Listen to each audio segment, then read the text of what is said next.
Good morning, students. How are you all? Hope you all are fine, students. Okay, I am also fine here. Okay, shall we come back to our lesson, the ninth lesson, human resource management. Okay, there we have studied about the human resource, first features and significance. In the same lesson, we are going to learn about we have learned already the features of human resource management. Today we are going to learn two headings, one significance of human resource management and the functions of human resource management. Okay, that functions it will be similar to functions of management that we have studied in the second lesson. Okay, so first of all we will learn the significance of human resource management. Okay, what is that? What is its importance? First important, to identify the manpower needs. To identify the manpower needs. Needs of manpower. Okay, how many men or women are required, or how many people must be appointed as the personnel in the organization, that should be identified. Okay, they have to determine how many number of men to be appointed in an organization must be determined, and it will be identified. Okay, that is very important. Many more people cannot be appointed, or many less also cannot be appointed. So that is the second point, to ensure correct requirement of manpower. Similar to this one. Okay, to ensure the correct requirement of manpower.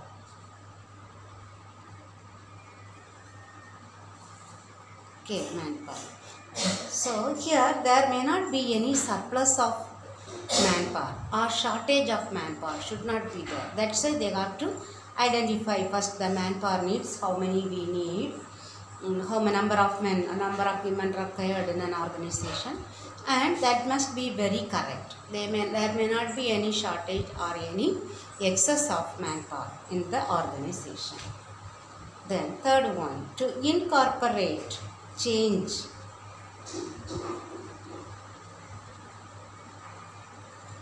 So changes are always there, very important, that cannot change.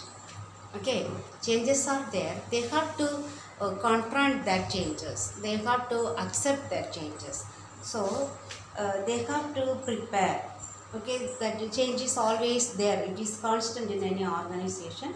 So how to tackle that change in the organization is very important. So that will be done only with the human resource management. Okay, then to select the right man for the right job. Right man for the right job.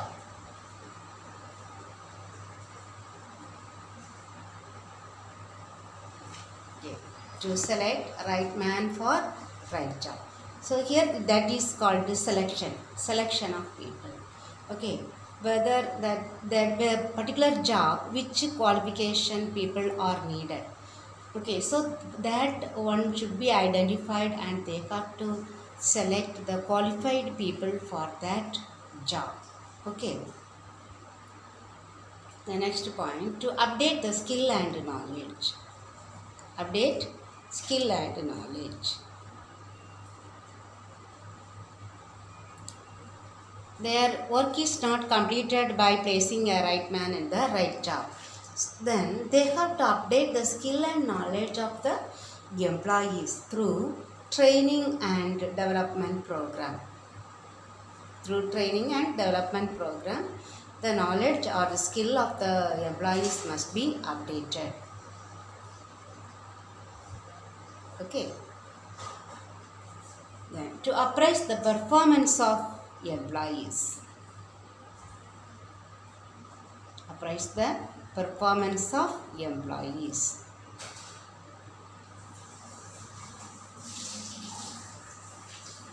Okay, the employees' performance will be appraised. Okay, it will be, they have to whether their performance is good. Okay, good performers, they will be given some motivation. Okay, or any deviation, the poor performers. Okay, poor performers must be motivated again to bring them up to their level. Okay, slow performers or poor performers must be motivated, or they must be given some extra training or development program in order to bring them prepared for giving more performance, good performance. Okay, next one. To improve competitive advantage. We know now the whole world is a competitive world only, isn't it?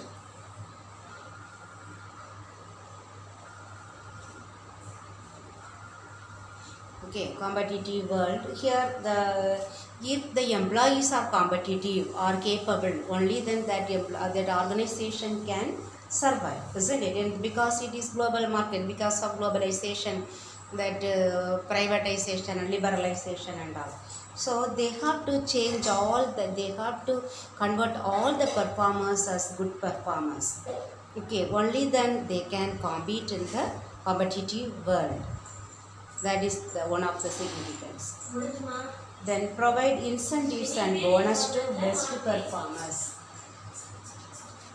Okay, for the best performers, they will provide incentives and bonus in order to motivate them. Okay, it will encourage them to do more and more, better. It will be better effective than the previous one. Okay, so the best performers must be motivated through some incentives or bonus. Okay, they can be motivated either financially and non-financial matters also. Okay.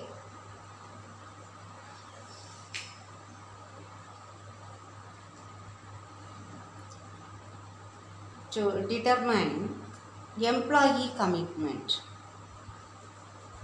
Employee commitment.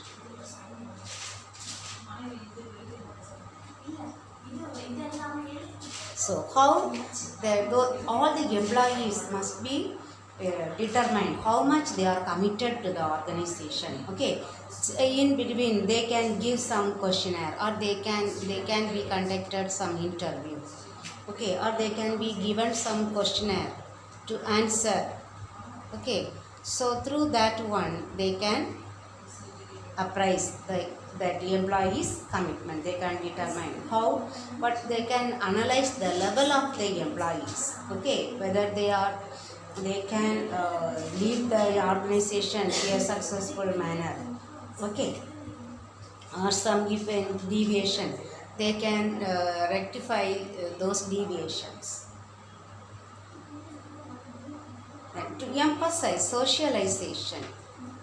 Emphasize socialization. Because we know all these employees are social beings, or human beings are social beings. Okay, so there must be some social thinking must be there, because in the first lesson we have learned the management and the employees will be considered one and the same. Nobody is superior. Okay, so harmony, not discard, we have studied. So because of this socialization, the subordinates or the managers, all the pioneers, everybody will be thinking as one in the organization. Okay, the next one, to promote favorable employee attitude. So the attitude of the employees must be favorable, not unfavorable. Okay, employees' attitude towards the organization. They should have a positive attitude towards the work and the organization. Okay, and towards the management also. So if there is any conflict in understanding or confusions, then it will be very difficult to achieve the organization goal. They cannot accomplish their goals. So they have to promote always favorable employee attitude. Okay, then the last point, to provide scope for collective bargaining. Okay, collective bargaining.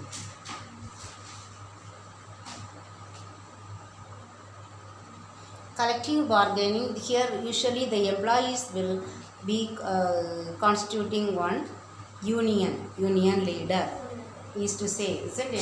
UNITUC, then AITUC, many the trade unions available.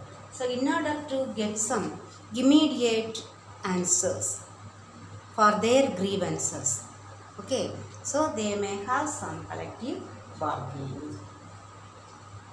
Okay, that significance you might have understood. Now I will teach the next heading, the functions of management, human resource management. Functions of human resource management. HRM. Okay, functions. Be similar to the functions of management. Okay, here also that functions are divided into two. First one, managerial functions, the other one, operative functions. Under the managerial functions, we have 4 functions. Okay, planning like the ordinary function of management. Second one, organizing.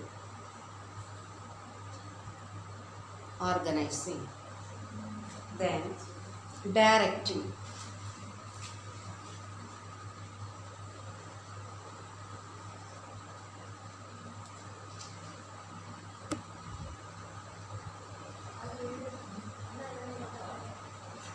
Third one, directing. Then the fourth one, controlling. So what is planning? We know what is planning. Planning is deciding in advance, isn't it? So what we have to do and how it must be done. What we have learned as that planning, primary function, that main function, subsidiary function. In the second lesson we have learned that one only. Okay, what is planning? It is deciding in advance what to do, how to do, and who has to do it. Okay, so here only they will involve the objectives. They will plan the objectives, they will frame the objectives. Then the rules, regulation, policies, procedures, everything must be framed in this function. Okay, in this planning function. The second one is organizing. Organizing is what? Dividing the whole task into small tasks, and each task will be given to a particular person to do. And we should ensure the accountability. Who is accountable? Okay, who is responsible to do a particular work? That is called organizing. Okay, then directing. What is directing? We know directing means they must be guided. Is it guidance or guiding? Okay, guidance or supervising the employees. Supervising the employees in order to get the best result from them. Okay, and this guidance or supervision can be done through some manuals or meetings. Okay, or some newsletter, circular, through any or they can have an workshop or a meeting. Okay, through that one they can be guided, they can be directed. Everything we do this directing in order to get a better result. Okay, then the last one is controlling. Controlling means the actual result, the actual performance will be compared with the planned performance. Okay, the planned one or the standard one will be compared with the actual one, and they will find out the deviation. Okay, then they will take some measures or steps to overcome these deviations. Okay, that is called controlling, because they cannot leave that one as it is.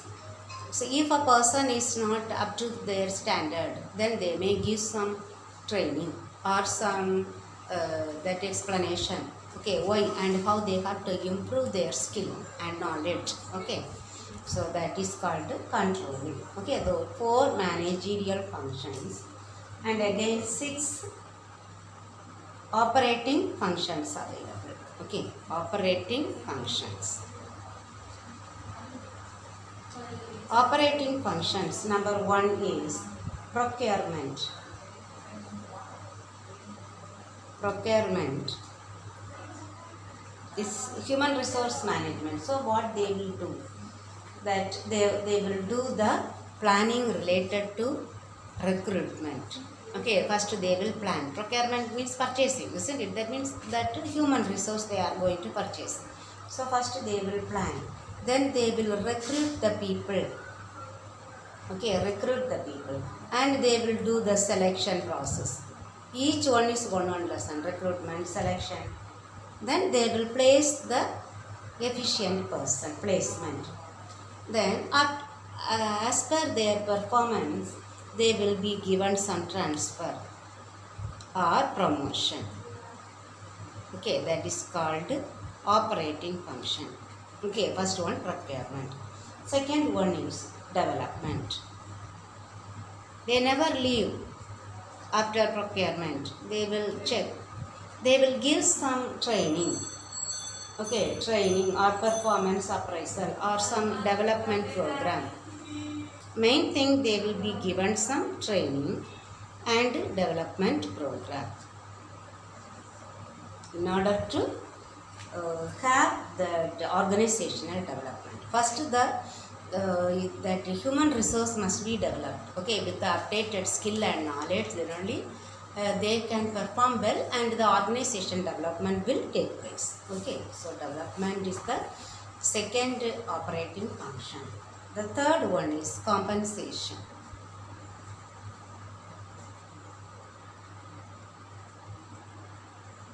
Compensation, we can say the control or performance appraisal.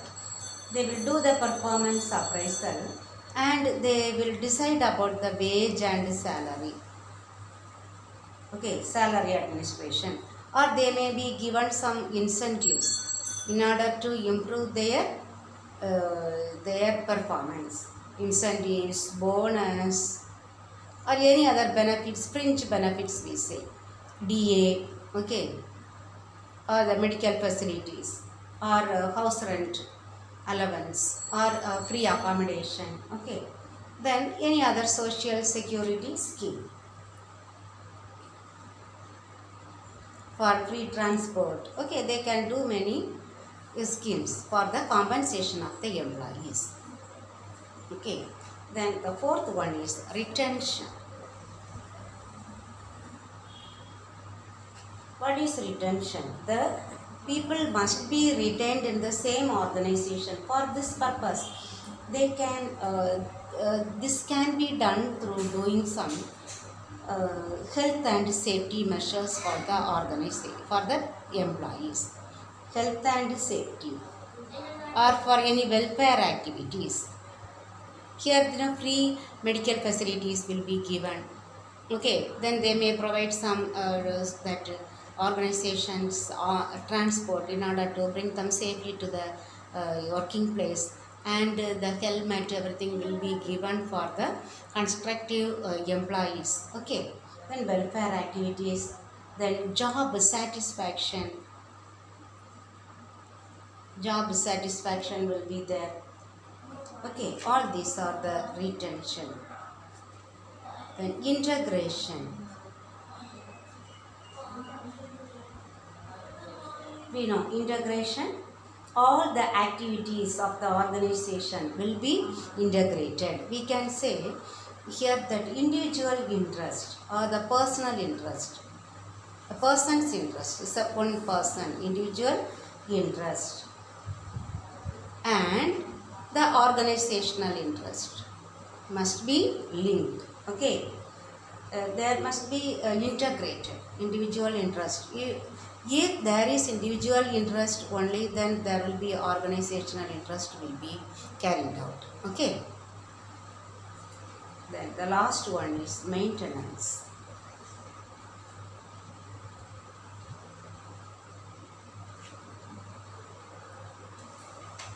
So maintenance also like a retention. Okay. Here the same workforce must be maintained for a long time.